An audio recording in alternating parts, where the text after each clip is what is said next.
Ancient Athenians were famous for their appreciation of education, and those who were not soldiers were philosophers, politicians, writers of tragedies and comedies, musicians, and sculptors.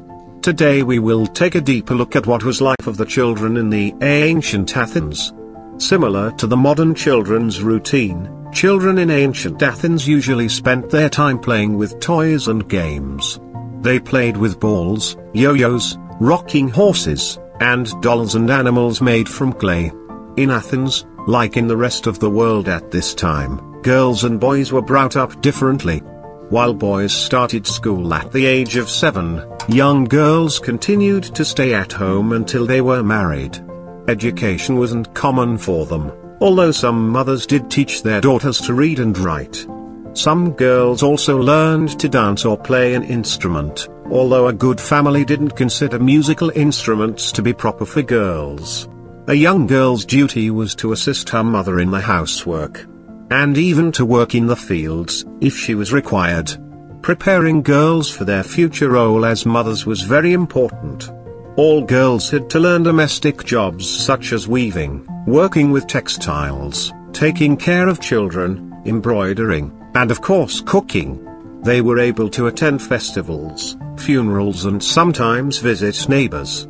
Once they reached puberty, at 12 or 13, they were considered ready for a marriage. Traditionally they would marry by the age of 14 or 15 and then would live in their husband's home. Once married, Athenian girls would mostly live at home, only interacting with the household. The boys of ancient Athens, as we mentioned earlier, went to schools at the age of 7. They did their work on wax-covered tablets and a stylus. The subjects they studied were similar to those taught today. They were taught maths including fractions, addition, subtraction, division, and multiplication. Literature, they learned the words of Homer and how to read and write, and they even studied music, that usually included learning to play the lyre. And of course, the physical education was mandatory. It included sports with the use of the bow and arrow and the sling. However, they often had competitions in wrestling as well, and swimming was also included. Other games played by the boys were similar to today's hockey, and they also participated in a lot of different types of athletics, including road races and calisthenics. Since they usually played naked, girls were forbidden to watch any athletic competitions. By the age of 14, boys were promoted to another school for their teenage years. By age 18, all boys were expected to attend military school, which lasted 2 years. From the age of 30 they could participate in politics, and it was also around this time when they usually married. Overall, boys and girls might have had a completely different upbringing, but like in any community, in ancient Athens there were exceptions of the rule as well.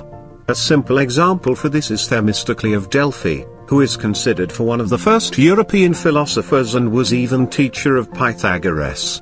Let me know in the comments below, if would like to see a video for the most prominent female philosophers in the ancient Greece. And don't forget to subscribe to the Fun Facts History channel and ring the bell to be notified. Thank you for watching.